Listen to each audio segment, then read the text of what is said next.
한국과학기술기회평가원 박영아입니다.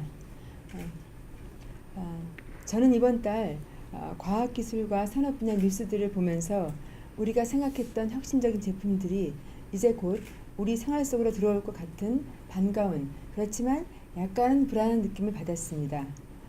구글은 운전자 조작기가 없는 새로운 소형 무인차를 발표했고, 소프트뱅크 손정희 대표는 페퍼라는 200만 원 수준의 가정용 로봇을 내년 2월 시판하기로 발표했으며, 전기차의 대명사인 테슬라 모터 앨런 머스크는 자신들이 보유한 모든 전기차 관련 특허를 전 세계에 공개하겠다고 최근 선언했습니다.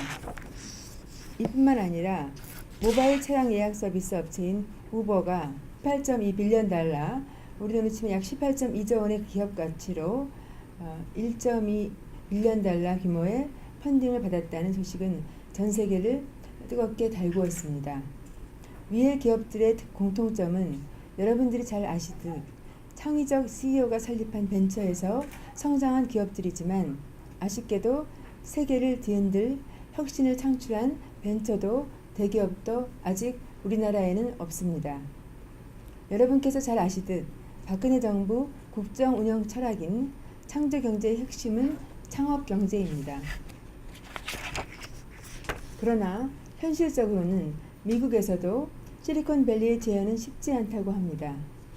미국 내 실리콘밸리와 같은 환경을 만들기 위해 시도한 시카고의 실리콘밸리, 인디애나의 와바시밸리 등이 있지만 실리콘밸리와 같은 혁신은 아직 나오지 않고 있습니다. 위대한 화가 중 한 명인 피카소는 좋은 작가는 베끼고 위대한 작가는 훔친다. A good artist copies but a great artist steals 라는 말을 남겼습니다.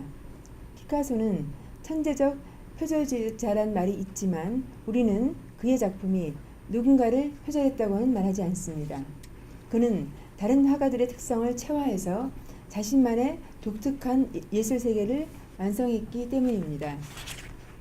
이제는 우리나라도 우리나라의 과학기술과 산업, 문화, 경제사회, 교육 등 다양한 분야를 돌아보고 문제점을 분석해 우리나라에 적합한 창업 모델과 환경, 정책에 의해 본격적으로 시도해야 할 시점입니다. 오늘 제7회 수요 포럼에서는 이러한 내용과 관련하여 창조경제와 창업국가 대한민국이란 주제로 고영아 엔젤투자 협회장님의 발표를 들을 예정입니다. 또한 토론자이신 이장재 한국가총 정책연구소장님, 김세종 중소기업연구원 부원장님, 위병규 국민경제자문회의 지원단장님께도 좋은 말씀 부탁드립니다. 감사합니다.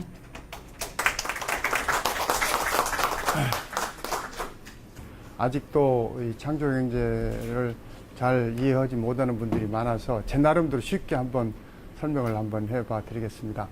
지금 한국 경제가 녹록치가 않습니다. 뭐 잘 아시겠지만은 지금 뭐 작년에 그 맥켄지 컨설팅에서도 나온 보고서가 한국이 지금 이런 신세다.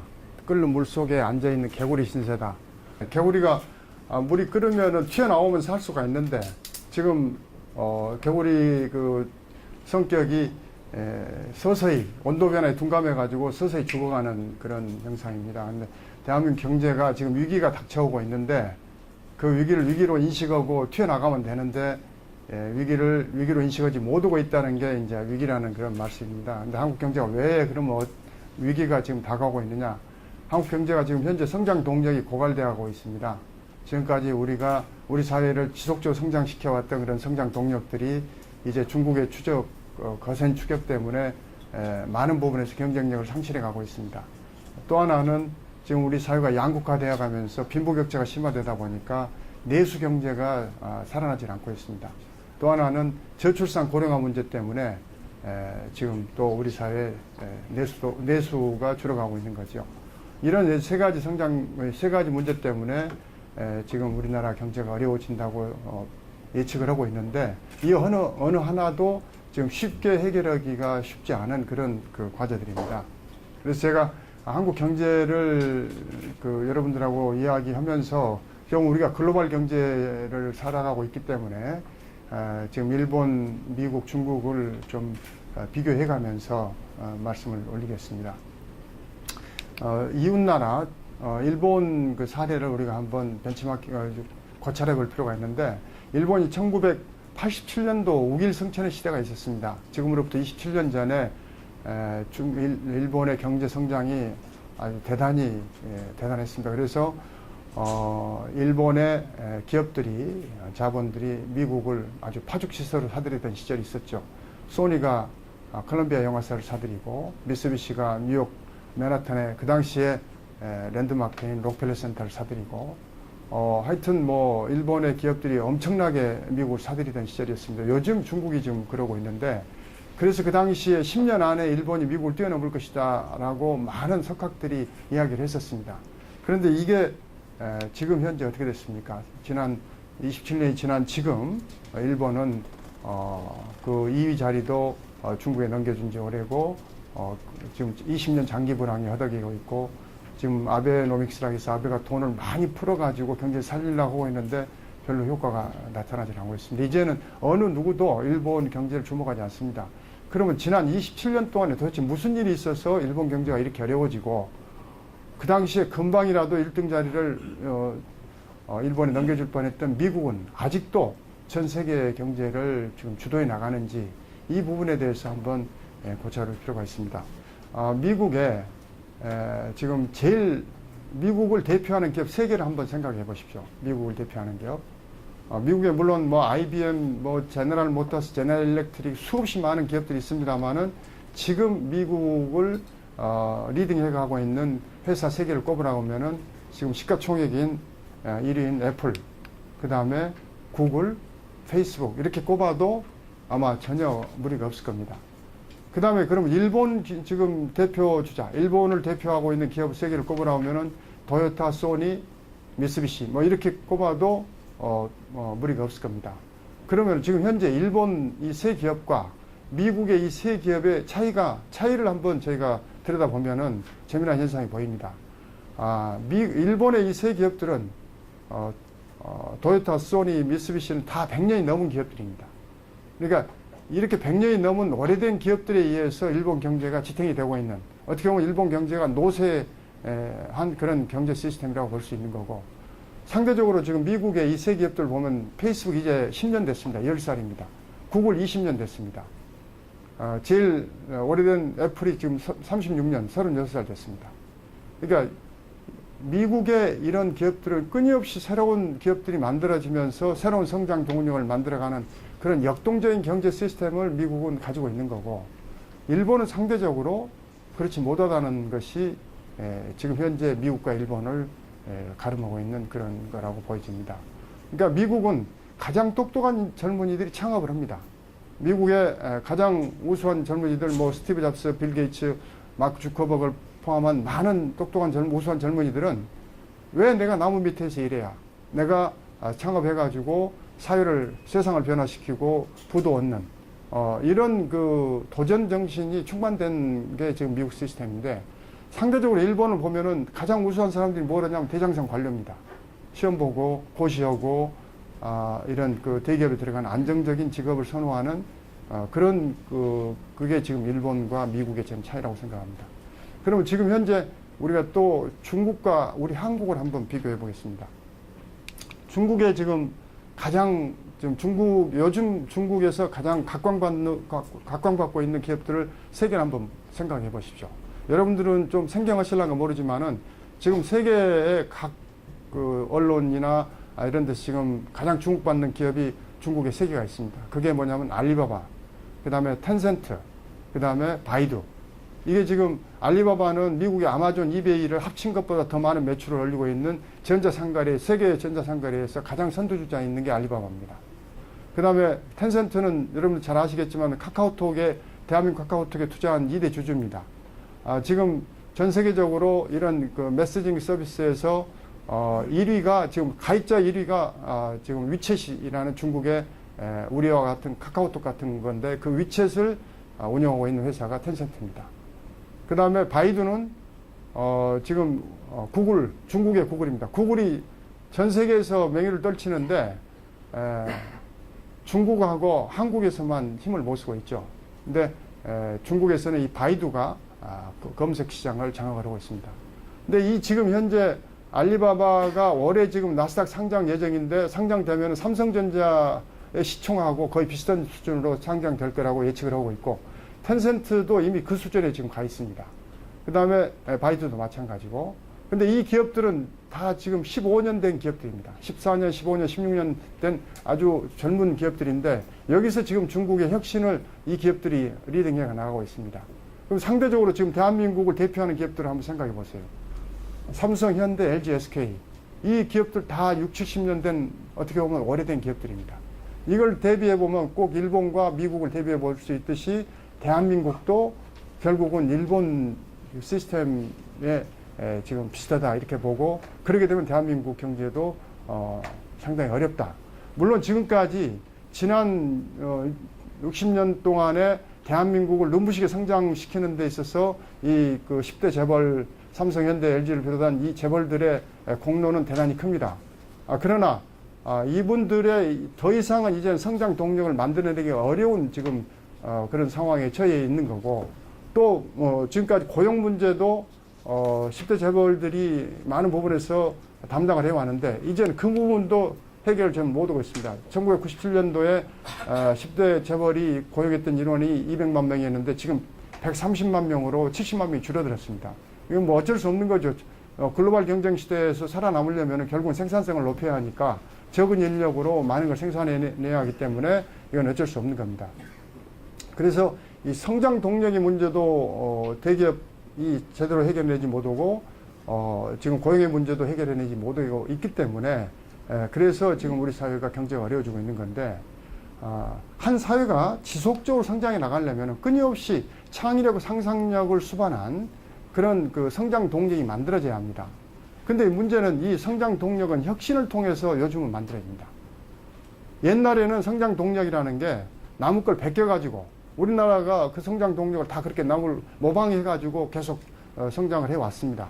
뭐 포스코가 일본 신일본제철을 모방을 하고 삼성이 소니를 모방을 하고 현대가 도요타를 모방하고 이런 식으로 해서 모방을 통해서 성장 동력을 만들어 왔는데 이제는 그 방법이 더 이상 통하지 않는 상황이 됐기 때문에 그렇습니다. 그래서 이 작은 혁신은 대기업에서 잘 안 일어납니다. 왜냐하면 혁신이 대기업은 조직이 비대하고 관료화되어 있기 때문에 개인의 창의력이 발현되기가 대단히 어렵습니다. 이것은 삼성, 현대뿐만 아니라 전 세계적으로 공통적인 현상입니다. 전 세계적으로 대기업에서는 혁신이 잘 안 일어난다.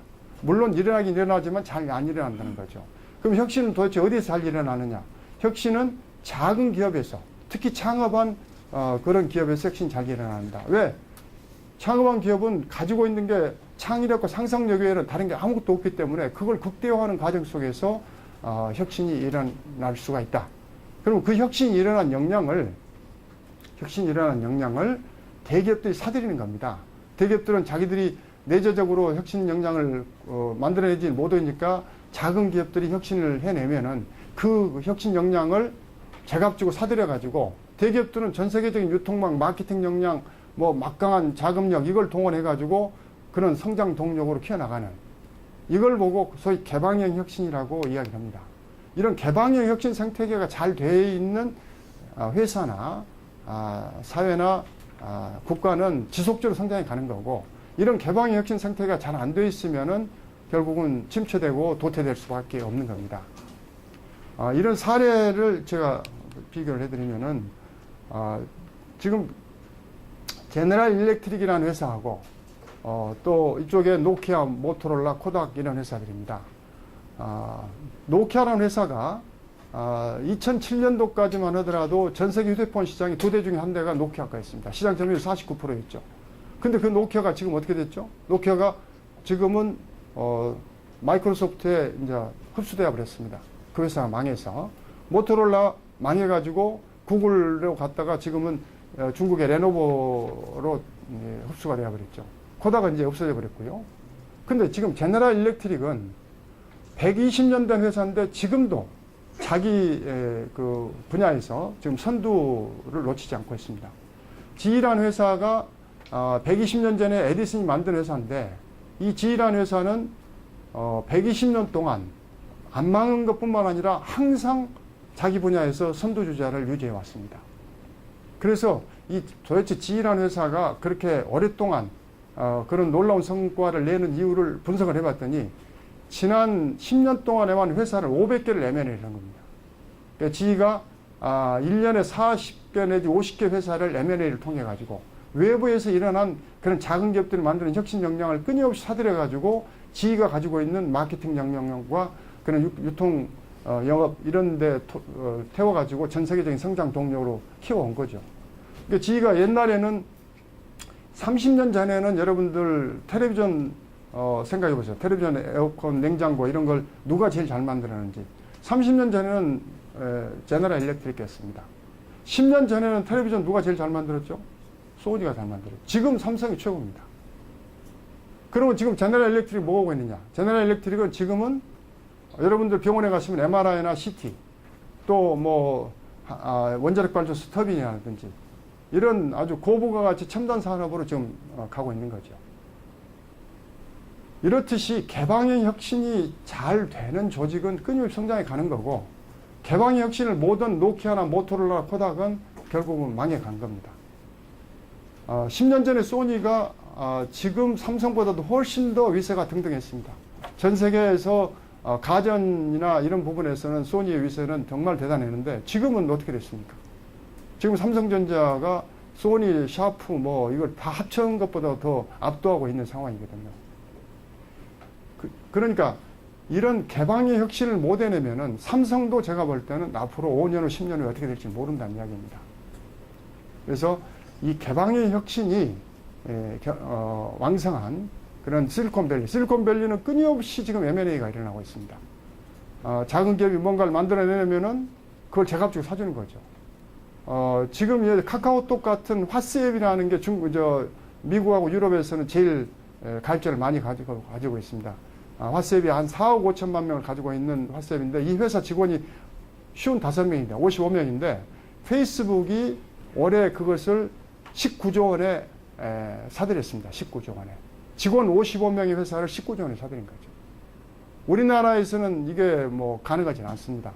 지금 현재 그 스마트폰 시장에서 양분하고 있는 OS가 하나는 iOS고 애플에 하나는 구글의 안드로이드 OS인데 안드로이드 OS가 2003년도에 소위 벤처기업이 창업을 해가지고 만들어낸 OS인데 그걸 가지고 그 당시에 삼성전자 찾아갔어요.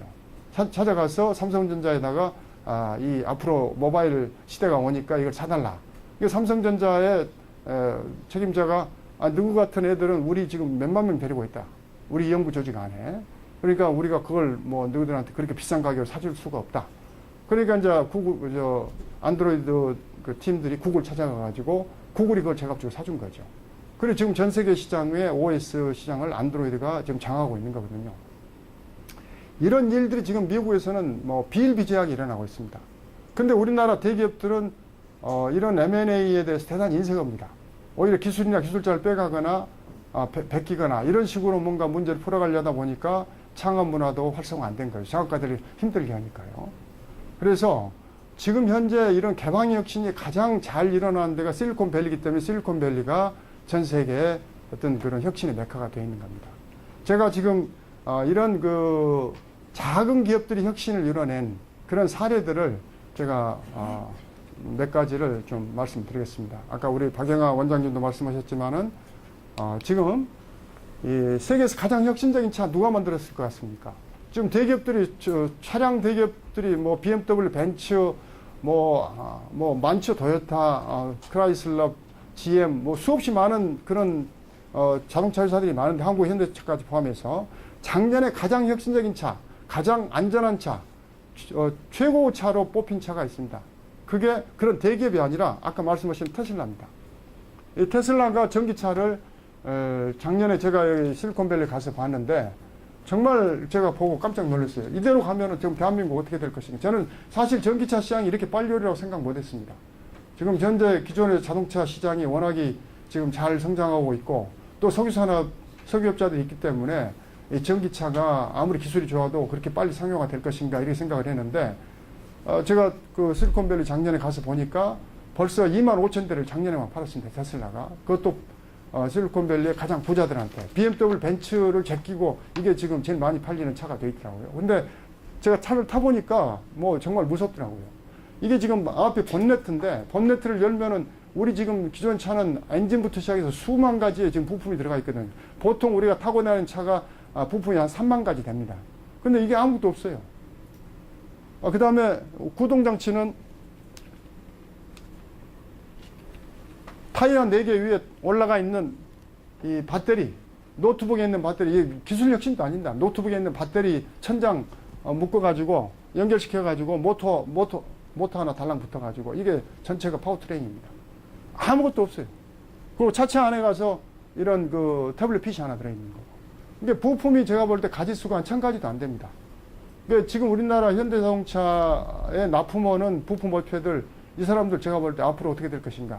이 걱정이 정말 앞서더라고요. 근데 이런 차를, 이 차가 그러니까 뭐, 한 번 충전하면 400km 이상을 가고, 또 100km 가는데 4.2초 만에 가니까 뭐 차로서는 완벽합니다. 제가 볼 때. 이걸 얼마나 이제 보급하느냐 이 문제인데, 제가 볼 때 미국 정부는 이미 전기차로 가버렸어요. 왜냐하면 차 경쟁력이 미국 차가 없기 때문에 이제는 우리가 점프업을 하자 해가지고 미국 정부가 이게 7만 불인데 15,000불을 보조를 해주더라고요. 이게 55,000불이면 사는데 내년 말이면 3만 불짜리 전기차가 나옵니다. 그러면 정부들이 보통 한 10,000불씩 보조해주면은 그러면 한 2천만 원 정도면 탈 수 있는 차. 그래서 전기차 시대가 이렇게 급속히 도래하는데 결국 이것을 테슬라가 지금 선도하고 있는 거죠. 거기다 얼마나 무섭습니까? 이 모든 특허를 갖다 공개를 해버리겠다는 게 정말 대단히 혁신적인, 그 자체가 소위 개방의 혁신을 하겠다는 거거든요. 자기들 특허를 개방해놓고 모든 서드 파티들이 움직여가지고 여기서의 혁신이 일어나면은 기존의 지금 자동차 산업과 경쟁해서 우위에 설 수 있다라는 이런 무서운 그런 개방의 혁신 전략을 지금 쓰고 있는 겁니다. 세계에서 가장 혁신적인 호텔 한번 생각해 보세요. 이게 어떤 호텔 회사일 것인지. 이것도 지금 현재 힐튼 호텔 체인이 전 세계적으로 제일 큽니다. 호텔 체인이 93년 된 회사인데 지금 한 4, 50만 개 방을 지금 공급을 하고 있거든요. 하루 저녁에.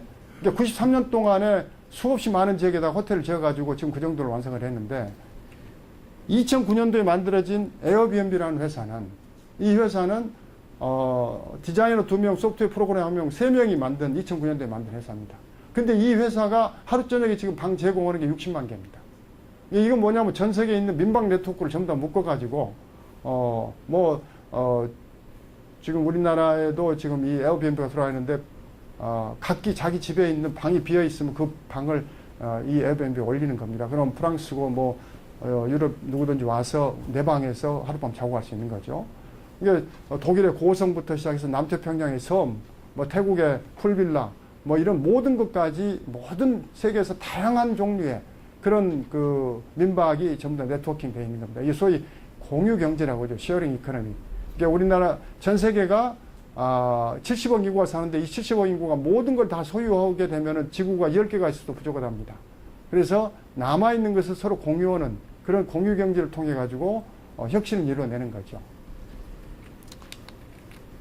세계에서 가장 혁신적인 투자회사, 골드만삭스나 모건 스탠리가 압니다. 세계에서 가장 혁신적인 투자회사, 킥스타트닷컴이라는 미국의 크라우드 펀딩하는 회사입니다. 이 회사도 2009년도에 만들었어요. 이게 뭐냐면은 우리가 뭔가 이제 제가 엔젤 투자자니까 사람들이 어떤 그 제품을 프로토타입을 만들어 가지고 저를 찾아와요. 이걸 양산하면 돈이 됩니다. 그러니까 좀 투자 좀 해주십시오. 그럼 제가 이 사람들한테 하는 이야기가 그 제품이 있으면 킥스타트닷컴에 올리세요. 올리면은 여기서 그 제품을 보고 미리 사주는 겁니다. 미리 그걸 보고 돈을 모아서 크라우드 펀딩을 해주면은 그러면 성공을 하면은 또 그 크라우드 펀딩이 성공을 하면 그 돈을 모아가지고 양산해가지고 그 사람들한테 이제 물건을 파는 이런 식의 그러니까 소위 투자로서는 대단히 똑똑한 투자자가 되는 거죠. 지금 삼성전자가 작년에 갤럭시 기아라고 스마트워치를 만들었어요. 근데 이 스마트워치보다도 삼성전자 스마트워치보다도 2년 전에 페블이라는 스마트워치가 만들어집니다. 근데 이것은 미국의 젊은 대학생이 한두 명이 모여가지고 이런 페블이라는 그런 그 스마트워치의 모형을 만들어요. 그걸 이 킥스타트닷컴에 올려놓고 양산 자금이 내가 10만 불이 필요한 1억이 필요하니까 당신들이 돈을 미리 사주면은 이걸 내가 나중에 만들어서 팔면 20만 원인데 미리 사주면 10만 원에 팔겠다. 그러니까 한 10만 명의 얼리어답터들이 이걸 미리 사준 거예요. 그러니까 돈이 1,000만 불이 거친 거죠. 100억의 돈을 거쳐가지고 그 돈 가지고 만들어서 지금 팔고 있는데, 그러니까 대단히 똑똑한 투자자가 된 거죠. 그리고 지금 이 스마트워치에서는 패블이 지금 삼성, 소니 어느 누구보다도 제일 지금 잘하고 있는 겁니다. 작년에만 이 그 킥스타트닷컴을 통해 가지고 5천억이 펀딩이 됐어요. 그리고 10,000건이 성공을 했습니다. 그래서 지금 현재 미국의 제조업이 새로 살아나고 있습니다. 미국이 지금 제조업이 누군가가 뭔가를 만들고 싶으면은 테크샵이라고 해가지고 거기에 하면 3D 프린터, 레이저 커터 뭐 이런 것들이 있어가지고 거기서 손쉽게 돈 100불만 주면은 자기가 만들고 싶으면 다 만들 수, 모형을 만들 수 있습니다.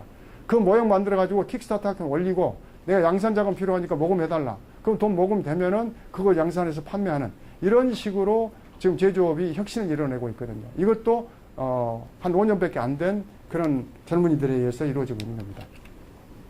또 하나 세계에서 가장 혁신적인 은행. 이거 어디겠습니까? 뭐 세계 수많은 은행이 있죠. 근데 제가 아까 말씀드린 15년 된 알리바바가 만든 상품입니다. 위어바오라고. 여러분들이 지금 은행에다가 돈을 집어넣으시면은 금리 뭐 거의 제로금리 상태니까 정기예금 넣어봐야 한 2, 3%, MMF도 한 2, 3% 정도 이상 안 됩니다. 근데 중국도 마찬가지입니다. 중국의 일반 서민들이 은행에 돈을 넣어봐야 이자가 별로 없어요.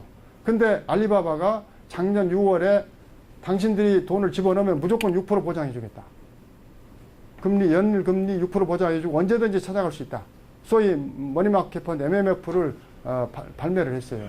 그래가지고 불과 8개월 만에 87조 원의 돈을 걸었습니다. 중국의 지금 공상은행이나 중국 은행들이 뭐라고 했냐면 이 사람들 보고 이 알리바바를 보고 흡혈귀 같다고 그랬어요. 흡혈귀 같다고. 자기들 예금을 다 빨아들이니까. 지금 중국에서는 이런 혁신을 이뤄내고 있습니다. 그러니까 우리로 말하면 카카오톡이나 네이버가 이런 인터넷 산업을 하는 거죠. 이 사람들이 이런 경쟁력이 있는 게 뭐냐면은 은행은 전부 다 각 지역의 지점, 물리적인 지점이나 사람들 다 보유하고 있지 않습니까? 거기에 관리 비용이 엄청나게 들어가는데 알리바바는 전 세계 그냥 온라인 상에서 예금을 예금하고 출금해주는 이런 식으로 가기 때문에 이런 서비스가 가능한 거죠. 그래서 중국 정부가 지금 중국의 금융산업이 뒤져 있기 때문에 금융산업을 미국이나 유럽 수준으로 이렇게 캐치업해 나가기 위해서 이 알리바바, 바이두, 텐센트 이런 인터넷 기업들을 활용해 가지고 새로운 금융 상품을 만들어내고 있습니다.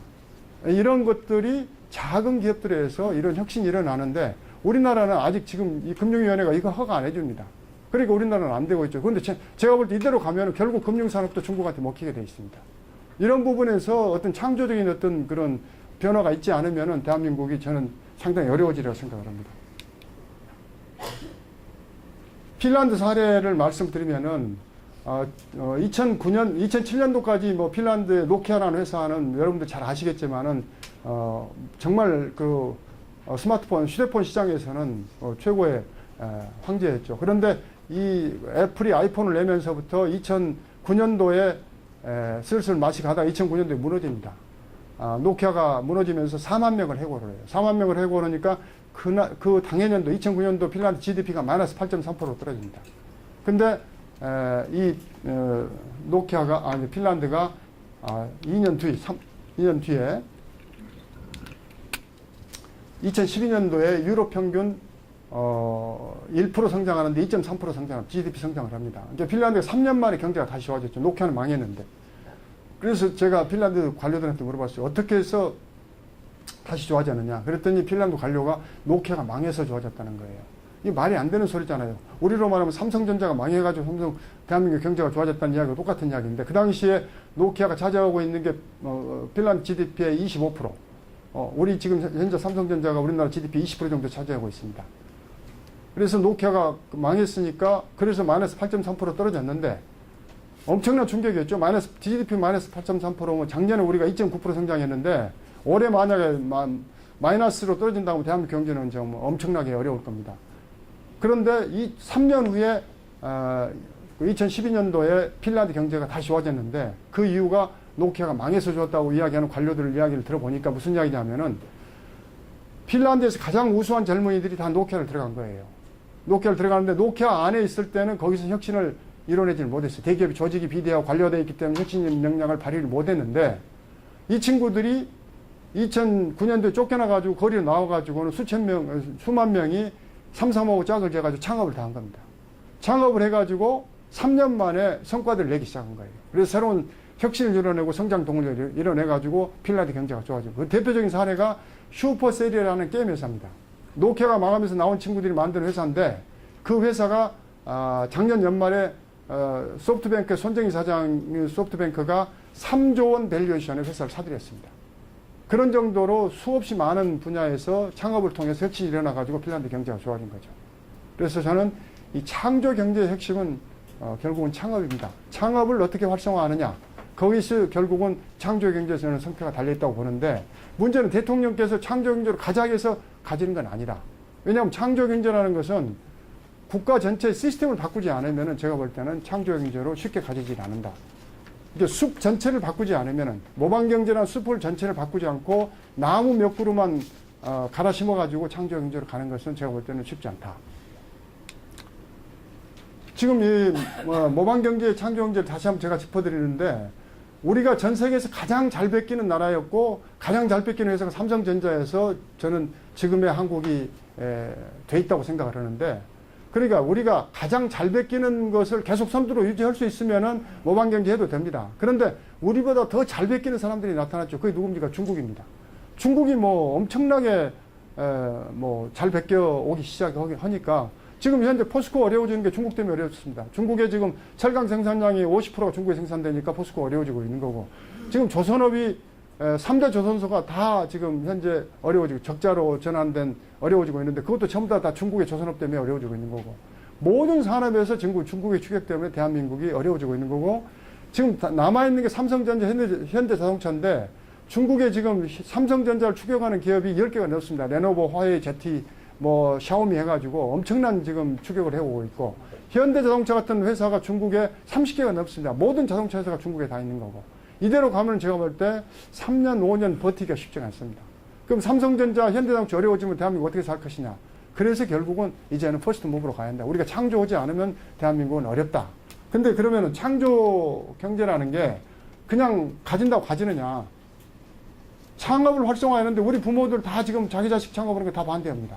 그 다음에 지금 대한민국의 대학 졸업생 50만 명 중에 30만 명이 구급 공무원 고시 준비하고 있습니다.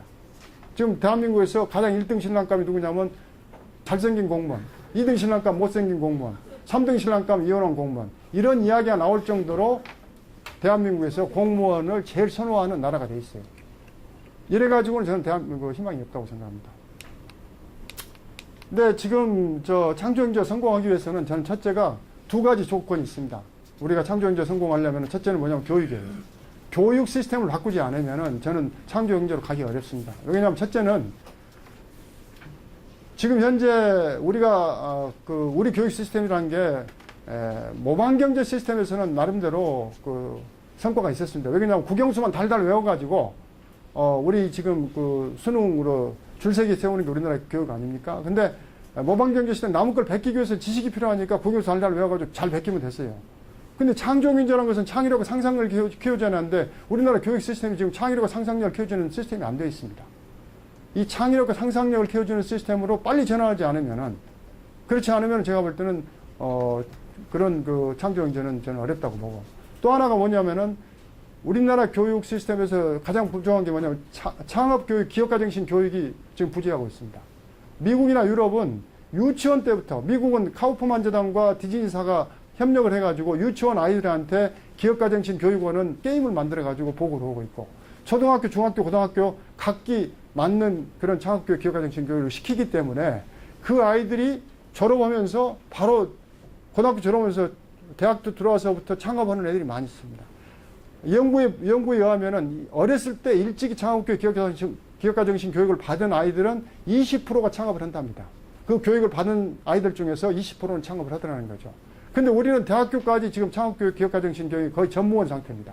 그래서 저는 이 교육 시스템을 좀 지금부터라도 바꿔서 앞으로 3년 후에라도 우리 아이들이 자기들 꿈속에 창업을 생각하는, 우리 아이들 꿈속에 창업은 빠져 있거든요. 그 다음에 또 하나가 뭐냐면 창조경제는 에브리온 이스 크리에이티브라는 거거든요. 누구나 창의력을 가지고 있다. 여기서 출발을 해야 하는데 그건 뭐냐면 각기 다들 누구나 재능을 가지고 태어난답니다. 인간은. 그 재능을 자기가 잘하고 있는 재능을 찾아서 그걸 극대화하는 과정 속에서 창조가 이루어지는 건데 우리는 그런 재능을 찾아주지 않습니다. 그저 오로지 국영수만 그냥 맞춰가지고 줄 세우기 때문에 내가 뭘 잘하는지를 찾아주지 않고 있는 거죠. 상대적으로 독일을 보면 독일은 국민학교 4학년 때 자기 진로가 정해집니다. 독일은 모든 교육이 무료죠. 뭐 대학원까지 다 무료니까. 그러니까 유치원 2년, 국민학교 4년, 6년 동안에 그 아이한테 모든 걸 다 시켜봅니다. 뭐 운동도 시켜보고 음악도 시켜보고 바이올린 지가 하고 싶다면 모든 걸 다 시켜봐요. 공부도 물론 시켜보고. 그래가지고 국민학교 4학년 때 학교 당국과 부모가 만나가지고 이 아이의 진로를 정해주니까 40%만 대학을 갑니다. 나머지 60%는 중학교 때부터 직업학교로 가는 거예요. 마이스터고로 가가지고 자기가 잘하는 것을 정말 찾아서 자기가 좋아하는 걸 해나가니까 그러니까 아이들이 뭐 그 분야에서 아주 남다른 그런 역량들을 발휘하는 거죠. 그래서 독일이 혁신이 잘 되고 중소기업들이 지금 아주 발전을 하고 있는 겁니다. 그래서 저는 이 교육 시스템을 바꿔야지만이 대한민국의 창조 경제는 가능하다 이렇게 생각합니다. 또 하나는 실패를 용인하는 사회를 만들어야 합니다. 실패를 허용하는 사회, 실패를 용인하는 사회, 실패해도 두렵지 않은 사회, 그런 사회를 만들어야지만이 젊은이들이 창업에 도전을 하는 겁니다.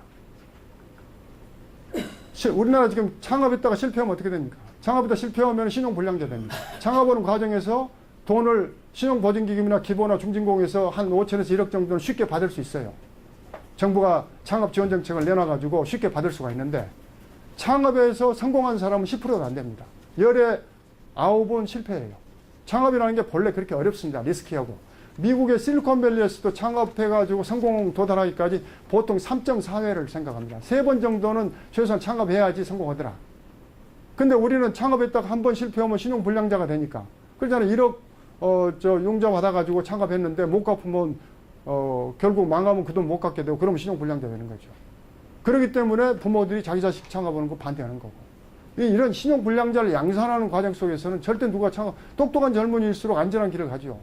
뭐 고시라든지 대기업 취업하려고 그러지 누가 창업하려고 그러겠습니까? 근데 상대적으로 미국은 어떠냐면은 창업하는 사람들한테 아이디어나 도전의 박수를 쳐주고, 미국에는 엔젤 투자자가 30만 명이 있어요. 이 사람들이 뭐냐면은 창업하는 친구들, 젊은이들이 아이디어, 기술, 열정 이것만 보고 아무 조건 없이 돈을 5천만 원에서 한 몇 억까지 해줍니다. 투자해주고 단순히 돈만 투자해주는 게 아니라 자기가 가지고 있는 모든 경험 전수해주고 네트워킹 해주고 그래서 이 아이들이 성공할 수 있게끔 도와주는 거죠. 그 다음 후속 투자를 이어주고 그렇게끔 도와주는 엔젤 투자자가 30만 명이나 있어가지고 미국에는 이런 창업이 활성화되는 겁니다. 그러니까 아이들이 망해도 투자기 때문에 그걸 갚을 이유가 없는 거죠. 그렇기 때문에 아이들은 도전을 하는 거고 또 한 번 실패하더라도 엔젤 투자자들이 그 실패의 경험을 높이 사가지고 더 투자를 해줍니다. 그러니까 창업해가지고 실패하는 과정에서 뭐라 해야죠? 도덕적 해이만 없다고 판단이 내려지면은 이 친구가 그 창업하는 과정에서 많은 경험을 쌓았다고 생각하고 그 경험을 높이 사가지고 더 투자를 해줍니다. 그러니까 미국에서는 끊임없이 창업이 활성화되는 겁니다.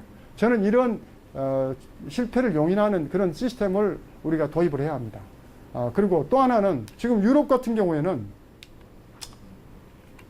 유럽은 제가 얼마 전에 그 스웨덴 대사하고 만나서 이야기를 해봤더니 스웨덴의 가장 똑똑한 젊은이들 창업한답니다. 왜 그러느냐?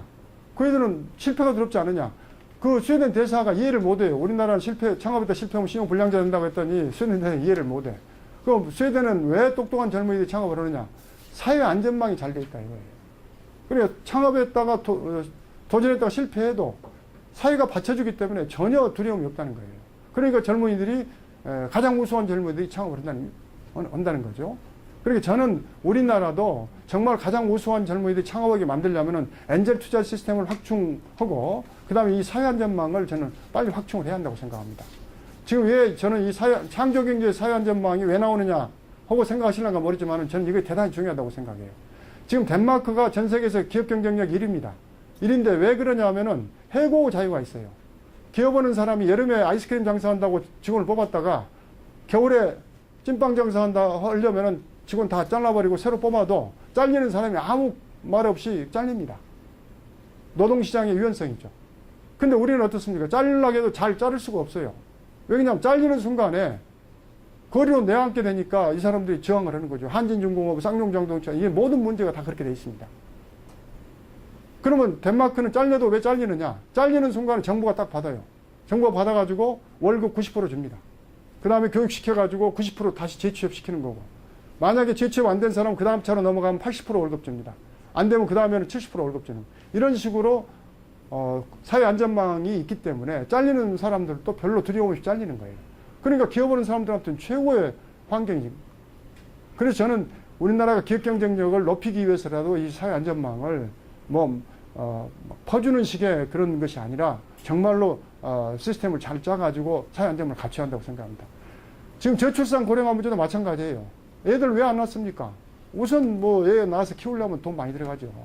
이런 부분을 정부가 저는 해결해 줘야 한다고 생각하는 거죠. 이제는 우리 사회가 전 세계적으로 여러분들 한번 생각해 보세요. 3만 불 넘는 나라 치고 사회 안전망이 안 돼 있는 나라가 있는가 한번 보세요.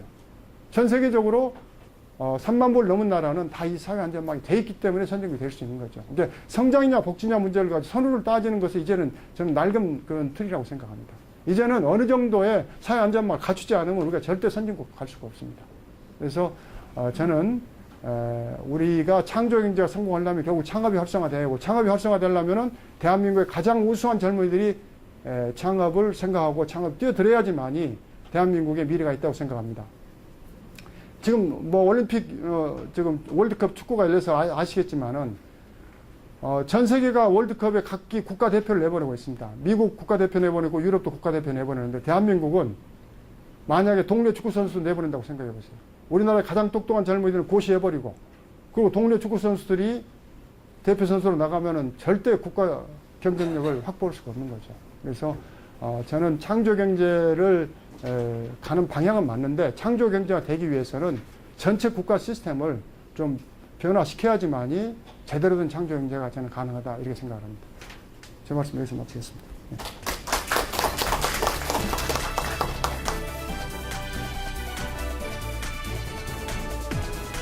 오늘 고영하 대표님 말씀을 들으면서 생각나는 것들을 중심으로 해서 몇 가지 좀 토론해 보고자 합니다. 첫째는 이제 이 창조 경제에서는 혁신 벤처 기업의 중요성이 굉장히 크다, 이렇게 말씀을 하셨습니다.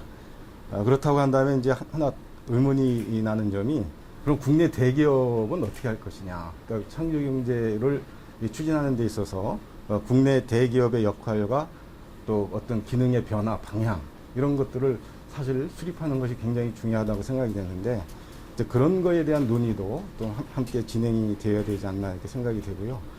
그런 거하고 관련돼서 이제 고 대표님께서 말씀하시는 것이, 중소기업이나 벤처기업이 혁신 역량을 발휘해서 뭔가 개발을 하면 그걸 대기업이 좀 사주는 그런 M&A 시장을 좀 활성화하는 것이 굉장히 중요하다, 이렇게 말씀을 하셨는데, 사실 이론적으로는 굉장히 중요한 포인트지만은 국내 어떤 경제 사회 현실을 보면은 적어도 지금까지는 대기업이 어떤 중소기업의 를 M&A 한다든지 이렇게 하는 거에 대해서 굉장히 부정적인 인식이 많이 지금 우리 사회에 이렇게 확산이 되어 있습니다. 특히 이제 이런 삼성이나 현대가 아주 유망한 벤처기업이 생겼는데 그거를 M&A를 했다. 그렇게 되면은 여러 가지 부정적인 어떤 사회적인 평가를 받는 어떤 그런 평가이기 때문에 이런 대기업들이 국내 M&A 시장에 뛰어들기 참 어려운 그런 어떤 사회적인 인식이 있다. 그래서 그런 것들을 그럼 어떻게 바꿔나갈 것이냐 하는 것도 굉장히 앞으로 고민을 해야 될 상황이라고 생각이 되고요. 그 다음에 이제 세 번째로는 이제 중국의 어떤 금융회사라든지 이런 예를 들어가면서 아주 과감한 혁신이 굉장히 중요하다. 이렇게 이제 말씀을 하셨는데, 여기서 이제 한 가지 이제 저희들이 또 추가적으로 검토를 해봐야 될 부분이 뭐냐면은 혁신과 안전의 보완 관계입니다.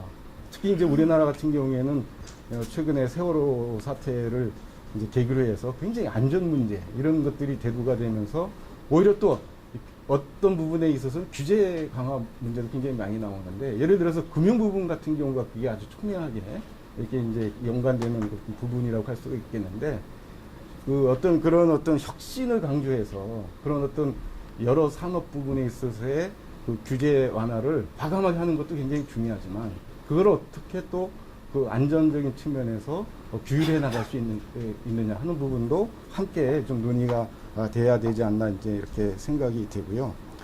그다음에 이제 또 한 가지 포인트는 이제 핀란드 이제 사례를 말씀하셨습니다. 그래서 노키아가 망해가지고 핀란드 경제가 굉장히 빠르게 성장했다 이렇게 말씀하시는데 그거는 이제 그 데이터를 한번 살펴볼 필요가 있습니다. 과연 핀란드 경제가 유로 경제보다도 한 2배 내지 3배 정도 성장률이 높다고 이렇게 나와 있는데 그 이전 이 핀란드 경제의 어떤 성장 추이를 좀 볼 필요가 있거든요. 그래서 이게 한 해만의 어떤 현상이 예를 들어서 기술적 반등 현상이 나타날 수가 있거든요. 그러니까 핀란드의 노키아가 망하면서 망한 해에는 굉장히 핀란드 경제가 이렇게 하락을 했다가 또 기술적인 반등에 의해서 이렇게 성장이 될 수도 있기 때문에 지속적으로 핀란드 경제가 어떻게 성장할 거냐 하는 거는 좀 저희들이 좀 관찰해야 될 필요가 있고요. 그 다음에 이제 그 핀란드 경제가 이렇게 회복이 되면서 그 최근에 그 이코노미스트에서 노키아의 망한 효과냐 이러면서 이제 분석한 기사가 하나 있었습니다. 그래서 거기서 이제 분석한 내용을 보면 크게 3가지를 이제 그 핀란드 경제가 그 활성화가 된 거를 3가지 종으로 얘기를 하고 있는데 첫 번째는 이제 그 노키아의 어떤 부품 산업들이 이렇게 빠져나오면서 성장을 했다. 그다음에 이제 그 노키아가 가지고 있던 컨설팅 그런 어떤 노하우를 가지고 새로운 어떤 중소기업들이 이제 이렇게 늘어나면서 또 발전을 했다. 또 이런 식의 이제 그 분석을 해놓은 걸 제가 본 적이 있는데 결국은 노키아가 그 망해서 성장한 게 아니고 노키아가 가지고 있던 그런 어떤 혁신 역량 그거를 잘 활용하는 그런 것 때문에 어떻게 보면 이제 새롭게 그 핀란드 경제가 성장하는 그런 어떤 그 계기가 마련이 됐기 때문에 이 어떤 그 대기업이 이게 없어져야지 뭘 그걸 말씀하시는 건 분명히 아닐 텐데 대기업이 극단적으로 뭐 삼성이 망해야지 거기에서 어떤 새로운 혁신 기업들이 살아나서 한국 경제가 살아난다라고 이렇게 주장하는 그런 것도 이제 본 적이 있는데 그런 것보다는 지금 삼성이나 현대나 가지고 있는 혁신 역량을 어떻게 잘 활용할 수 있는 시스템을 만드느냐 하는 게 어떻게 보면은 더 중요한 그 시사점이 아닌가 이제 이렇게 생각이 들고요. 그 다음에 이제 그 하나 또 포인트는 실패를 용인하는 사회를 만들어야 된다. 근데 이런 말씀을 하셨는데 굉장히 중요한 포인트라고 생각이 됩니다. 그러면서 이제 그럼 북구에서는 어떻게 그런 실패를 용인하는 사회가 구축이 되느냐 하면서 사회복지 시스템이 잘 되어 있기 때문에 사회 안정망이 잘 되어 있기 때문에 그게 가능하다 이렇게 말씀하셨는데 거기에는 굉장히 막대한 비용이 들어갑니다. 그럼 그 비용을 누가 감당할 것이냐? 그러면 세금을 걷어 증세를 내서 이 사회 안정망을 구축할 것이냐? 아니면은 성공하는 기업들이 사회 안정망에 대한 자금을 출연을 해가지고 사회 안정망을 구축할 것이냐? 거기에 대한 논란도 저희들이 논의도 굉장히 심각하게 해야지 진짜 말 그대로 실패가 용인되는 그런 사회 시스템을 우리가 구축할 수 있지 않겠냐. 지금 우리는 사회 실패를 용인하는 시스템을 구축할 수 있는 비용이 없기 때문에 사실 그게 안 되는 거거든요. 젊은이들이 왜 이 안정된 직장으로 가려고 하느냐. 실패를 했을 때 이게 보장이 안 되는 거예요. 그러니까 그런 어떤 지금 대표님께서 말씀하시는 것처럼 사회 안정망을 만드는 건 굉장히 중요한 포인트인데 그 비용을 우리가 지금 같은 경제 사회 현황 속에서 어떻게 마련할 것이냐에 대한 논의가 되지 않으면은 참 그거를 구축하기가 참 어렵겠다 하는 이제 생각이 이제 들었습니다. 그다음에 그거하고 관련돼 가지고 이제 좀 어떻게 보면 좀 우스갯소리가 될 수도 있겠습니다만 학부형의 마음을 어떻게 돌릴 거냐. 결국은 모든 학부형님들이 다 이 좋은 대학을 나와가지고 이 좋은 이 대기업이라든지 이 공기업이라든지 정규기관에 가기를 다 원하는데 그럼 이 학부형들의 마음을 어떻게 움직일 수 있는 그런 어떤 사회 분위기를 만드느냐 하는 것이 어떻게 보면 더 근본적인 또 이제 문제라고 할 수가 있겠고요. 그다음에 이제 마지막으로 하나는 지금 너무 이제 창조 경제라고 얘기를 하면은 이 파괴적 혁신만을 얘기를 하고 그다음에 어떤 신기술, 신산업 쪽에서의 어떤 새로운 어떤 창조 이것만을 굉장히 이제 중시하는데 그것보다는 기존 산업에서 어떻게 새로운 어떤 그 창조성을 개발하느냐 하는 것도 굉장히 중요한 이제 문제라고 생각이 됩니다. 예를 들어서 지금 시계 산업 같은 경우에는 사실 이 디지털 경제로 넘어가면서 굉장히 대표적인 아날로그 산업으로서 굉장히 망해야 되는데, 오히려 스위스의 뭐 롤렉스라든지 이런 시계 산업들은 더 고부가지 산업으로 발전을 한단 말이죠. 근데 그 부분에 대해서도 이번에 이코노미스트에서 나온 그 슈페터 그 컬럼에 보면은 기존 그 제품의 새로운 가치의 발견이 굉장히 중요하다 하는 것도 분석 기사가 나와 있는데 굉장히 동감되는 부분이 많이 있었습니다. 그래서 기존 산업의 어떤 그 제품, 기존 산업의 기술이나 제품의 의의와 그다음에 부가가치를 새롭게 정립하는 것이 굉장히 중요하다. 시계 산업 같은 경우에는 단순히 시계를 측정하는 그런 것이 아니라 신분을 어떻게 과시하는 그런 쪽으로 이제 새로운 의미와 가치를 창조를 했단 말이죠. 거기에서 굉장히 더 큰 부가가치가 나오고 창조성이 발휘되면서 기존의 산업이 더 발전할 수 있는 그런 어떤 계기가 마련된다는 것을 봤을 때, 너무 이 창조경제를 IT라든지 신기술, 신산업 쪽에만 포커스를 맞출 것이 아니라 기존의 산업에서 새로운 어떤 부가가치를 어떻게 창출할 건지, 새로운 의미를 어떻게 창출할 건지 하는 것을 또 이렇게 연구를 하고 고민을 하는 것도 창조경제를 실현하는 데 있어서 굉장히 중요한 포인트가 아닌가 이렇게 생각을 좀 해봤습니다. 네. 사실은 오늘 고 대표님 말씀이 사실 다 맞는 얘기고요. 우리가 참 상당히 좀 반성도 해야 되고, 앞으로 우리 경제 시스템을 어떻게 바꿔가야 하는지에 대한 고민을 좀 던져주는 대목이 좀 많이 있었다고 생각을 합니다. 그래서 앞으로 이 창조경제, 박근혜 정부가 출범한 지 좀 1년 반이 돼가고 있는데, 여전히 창조경제에 대한 뭐 개념이라든가 이런 부분에서 좀 논란의 여지를 좀 남기고 있기 때문에 오늘 강의가 그런 면에서 굉장히 좀 여러 가지 시사점이 있다고 좀 생각이 들고요.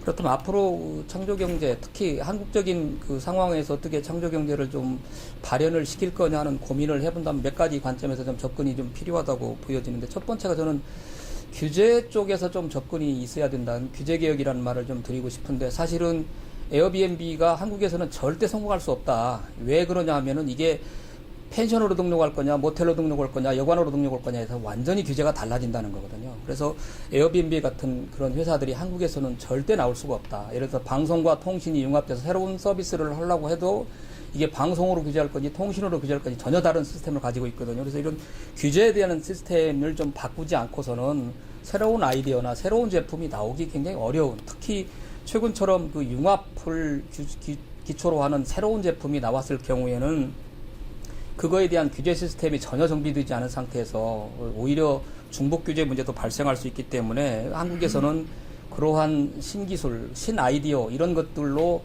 제품이 출시되기가 굉장히 어려운 구조다. 사실은 지금 뭐 페이스북이나 여러 가지 그런 아이디어들 보면은 이미 우리가 한 10년 전에 한 번씩 다 경험해 봤을 만한 서비스들이 굉장히 많거든요. 그럼에도 불구하고 우리는 그것을 좀 더 글로벌화로 발전시키지 못했다는 반성도 따지고 보면은 그런 규제 문제에서도 좀 상당히 접근이 필요하다고 보여지고요. 두 번째는 아까 고 대표님 말씀도 계셨지만, 사실은 그 아이디어나 신기술을 기반으로 하는 그런 제품이나 기술들은 사실은 그 은행권이나 제도권 금융에서는 거의 투자받기가 그냥 어렵습니다. 그렇다면은 말씀하신 것처럼 엔젤 펀드나 엔젤 투자자나 벤처 캐피탈의 역할이 굉장히 중요하다는 말씀이죠. 근데 아시는 것처럼 우리 사회에서 엔젤 펀드나 벤처 캐피탈의 활동량이 그렇게 많지는 않습니다. 최근 들어서 벤처 캐피탈에 대한 뭐 규제도 풀고 여러 가지 세제적인 지원도 좀 하고 있고 하지만 들여다보면은 정부의 입김이 가장 많이 들어가 있는 모태펀드가 투자를 하지 않으면은 민간 벤처 펀드들이 독자적으로 활동할 수 있는 영역 자체가 없습니다, 사실은.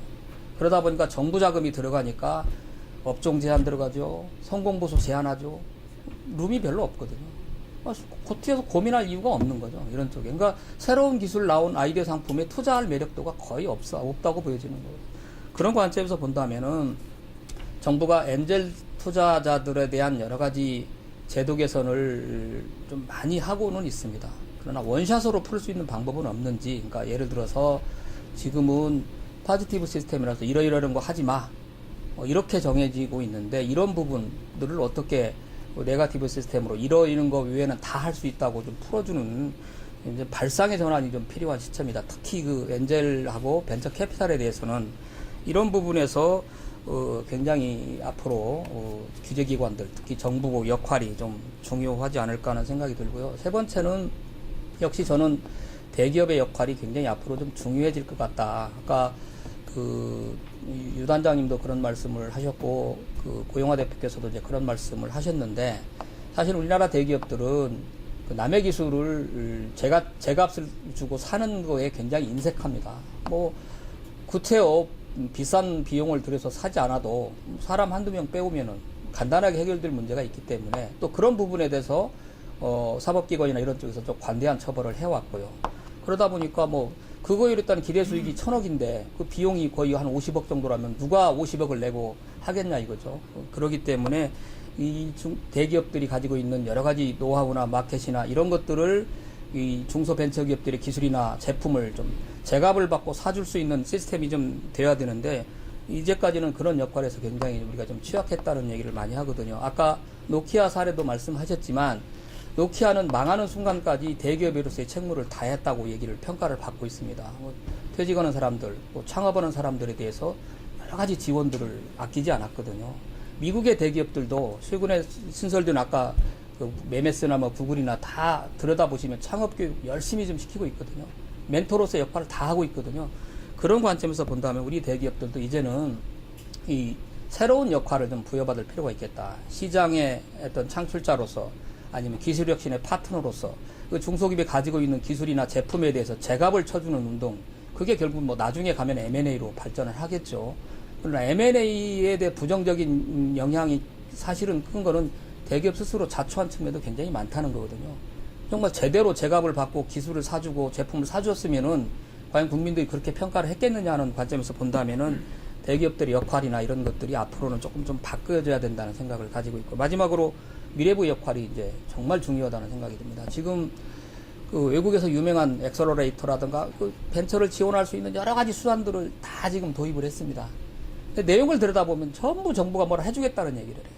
민간의 기능을 통해서 뭔가를 하겠다는 거는 상대적으로 좀 작고, 정부가 나서서 뭘 자꾸 해주겠다고 그러니까 정책에 대한 의존도도 높아지고, 역선택에, 모랄 해저드에 이런 것들이 자꾸 나타나는 거거든요. 그래서 미래부는 사실은 놀이판을 좀 깔아주는 데 역할을 하는데 그치고, 거기에서 민간이 주도적으로 역할을 할 수 있는 시스템을 만드는 게 굉장히 중요한데, 미래부는 욕심이 좀 많아서 모든 걸 자기들이 다 하겠다고 지금 덤비고 있거든요. 뭐 창업부터 뭐 엑셀러레이터, 펀드까지 다 하겠다고 지금 얘기를 해서 뭐 미래부 뜻대로만 되면은 뭐 더 이상 바랄 게 없죠. 그러나 문제는 그렇게 안 된다는데 문제가 있거든요. 이 미래부 역할을 조금 더 제한적으로 판을 좀 깔아주고 그 판이 잘 돌아가게 좀 심판자 역할을 좀 해준 쪽으로 좀 제한적으로 좀 둬서 고영화 대표 같은 분들이 좀 활동할 수 있는 영역을 좀 많이 넓혀주는 것이 굉장히 중요하지 않을까 생각을 좀 해봤습니다. 이상입니다. 저는 조금 다른 차원에서 말씀을 드리고자 합니다. 왜냐하면 정책하는 입장에서 보면 창조 경제가 지금 방식으로 진행되는 건 분명히 하나 필요하다고 생각됩니다만은 또 다른 차원에서 한번 접근할 필요성이 있지 않을까 좀 생각이 들고요. 아울러 저는 조금 아쉬운 게 창조 경제의 맥락에 대한 정확한 분석이라든지 뭐 이 부분이 마치 패션처럼 지금 그냥 거론되고 있는 부분에서 좀 새로운 접근이 필요하지 않을까 좀 생각이 듭니다. 일단 먼저 준비한 것 관련해서 조금 더 말씀을 드리고자 합니다. 아시다시피 지금 한국 경제는 현재 분명 장기적인 측면에서 새로운 국가적 전략이 매우 필요한 중요한 시점이라고 판단이 됩니다. 뭐 이는 이미 노벨 경제학상을 받은 프린스턴 대학의 폴 크루그만 교수가 1990년대에 지적했던 뭐 대한민국의 잔치는 곧 끝난다라는 용어로서 시사한 바가 있습니다.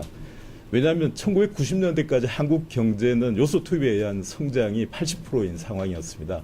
기술 등을 통한 효율성 향상이 성장에 기여하는 비율이 약 3분의 2가 되는 선진국의 경우와는 비교되는 상황으로 지속 가능한 성장의 한계를 지적한 것이었습니다. 현재 경제 상황을 살펴보면 다 아시다시피 대한민국의 잠재 성장률에 대한 기술 등을 통한 효율성 수준은 2001년에서 2007년 현재 약 57%로 크게 상승하여 자본 투입의 기여를 상회하는 상황입니다. 그러나 이는 여전히 선진국에 비해서 낮은 수준으로 이를 높이기 위한 노력이 필요한 실정입니다.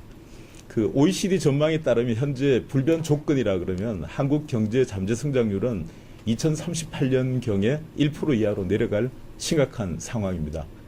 뭐 현재 우리의 연구개발 투자 수준은 그 2012년 현재 492억 달러로 세계 6위입니다. 그리고 GDP 대비 그 투자 비율은 4.36%로 아마 지금 세계 1위 수준인 것 같습니다. 아울러 미래부와 키스텝이 공동 발표한 그 자료에 따르면 우리나라의 과학기술 혁신 역량은 2013년 현재 OECD 30개국 중에서 8위 수준이며 이 중 최근 15년간 SCI 논문 수는 10위권, 15년간 특허 수는 5위권에 속합니다. 그 유량적 관점보다는 축적량을 고려해야 하며 연구개발 투자와 경제 성과 간의 관계에 대해는 그 시차가 존재한다는 점에서 연구개발 투자 수준이 단기간의 경제적 성과로 나타날 수 없는 것은 사실입니다. 이런 과학기술 역량, 혁신 역량 수준이 2006년 12위에서 지속적으로 상승하는 추세를 나타내고 있다는 점에서 분명히 나타나고 있습니다. 그러나 최근 저조한 경제 상황 및 예상되는 향후 경제 성장률을 고려할 때 우리의 과학기술 혁신 역량은 어떠한 측면에서 그 포화기에 접어들고 있으며 이에 따라서 경제 성장도 이러한 경로를 따를 것으로 그 가정할 수가 있습니다. 이러한 결과 그 1인당 2만 불 수준을 넘은 국민 소득의 상승과 향후 경제 성장에 중요한 그 영향을 이러한 그 내용들이 미칠 것으로 좀 판단이 됩니다. 따라서 장기적인 측면에서 새로운 국가적 전략을 준비하여야 될 시기로 판단되는 것입니다. 정부 연구개발 사업의 경우에도 2000년대 이후로는 이른바 그 혁신적인 기술적 성과가 나타나지 않고 있는 실정으로 심각히 국가적 전략을 제고해야 될 실정으로 생각합니다. 이러한 상황에서 박근혜 정부의 창조경제 전략은 창의성과 상상력을 과학, 기술 및 ICT 분야와 접목하고 관련 생태계 조성을 통해서 경쟁력 제고 및 경제의 효율성을 제고하고자 하는 관점에서 매우 적절하며 국가적으로 추구할 필요성이 있는 시대적 인식이라는 사실을 우선적으로 지적하고자 합니다. 그런데 그 재미있는 현상은 대한민국의 창조 경제는 글로벌 그 스탠다드 관점에서 그 세계적으로 논의되고 있는 창조 산업, 창조 경제 개념이 우리의 경우에는 적용되지 않는다는 사실입니다. 대한민국의 창조 경제는 잔 호킨스가 주장하는 창조 경제와는 분명히 다릅니다. 아울러 유엔이나 유네스코에서 차용하고 있는 창조 산업 및 창조 경제와도 다르기 때문입니다. 뭐 아시다시피 대한민국의 창조 경제는 상상력과 창의력을 과학기술 및 ICT와 결합하여 새로운 부가가치를 창출하는 경제라고 정의됩니다. 뭐 이는 물론 우리의 정의입니다.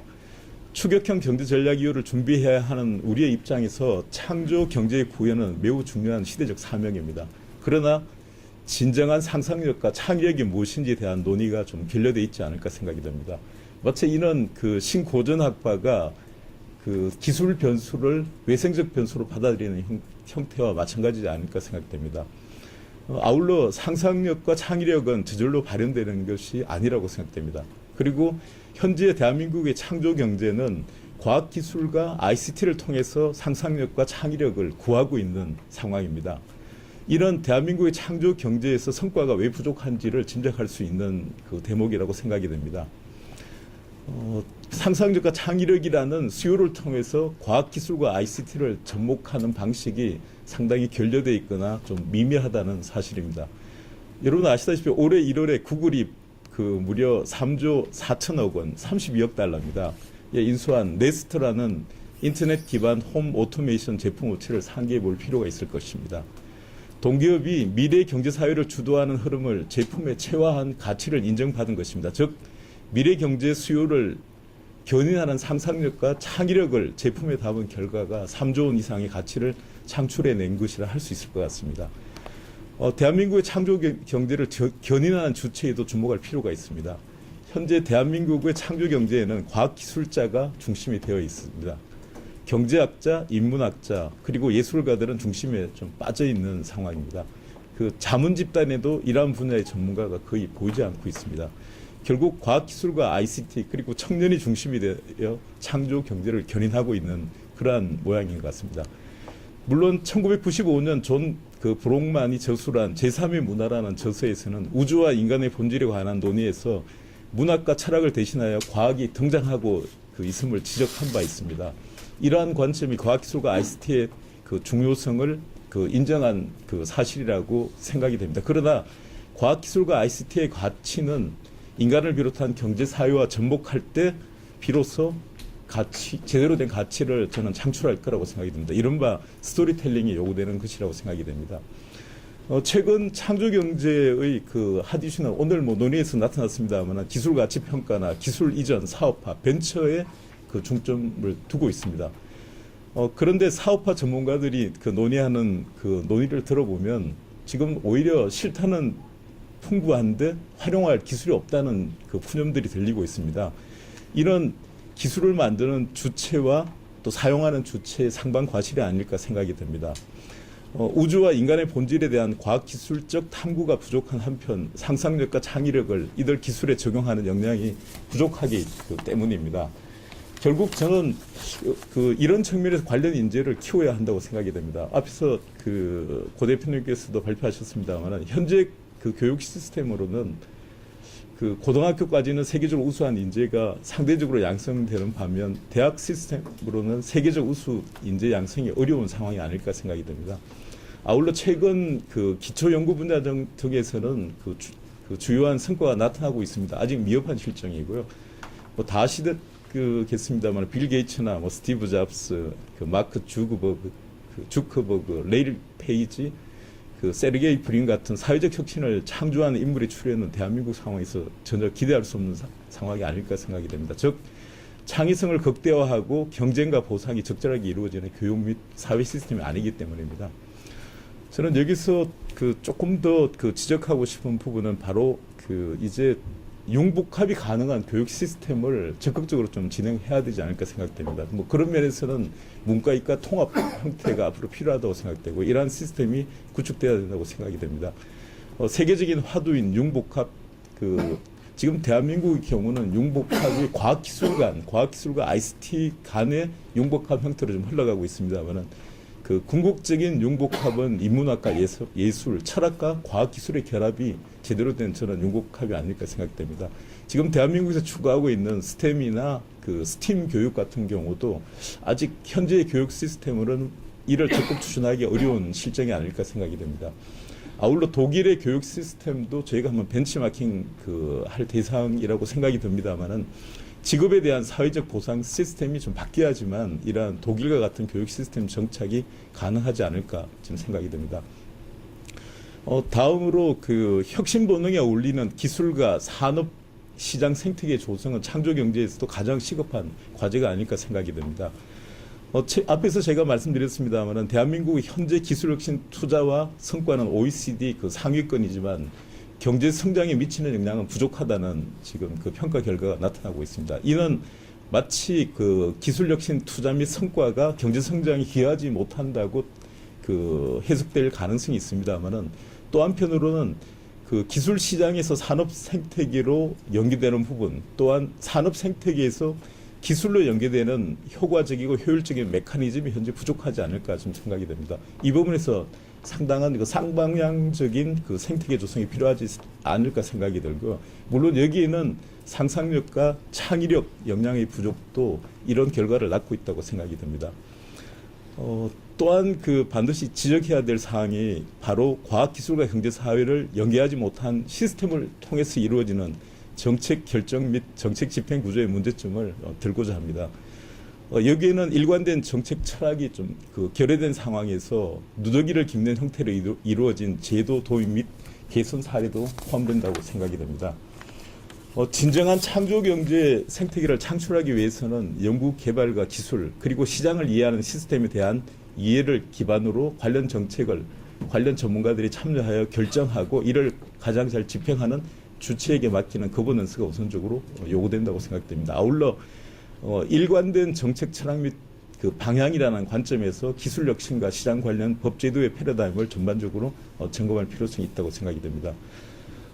결론적으로 제가 말씀드리고 싶은 부분은 현재 대한민국의 창조경제 개념을 저는 지속 가능성을 위해서는 좀 바뀌어야 된다고 생각됩니다. 지금의 형태는 일방향적인 형태입니다. 즉 과학기술과 ICT를 상상력과 창의력과 결합하여 새로운 부가가치를 창출하려고 하는 일방향적인 부분입니다. 물론 이런 형태를 통해서 지금 분명한 가치 내지는 성과가 나타나고 있는 건 사실입니다.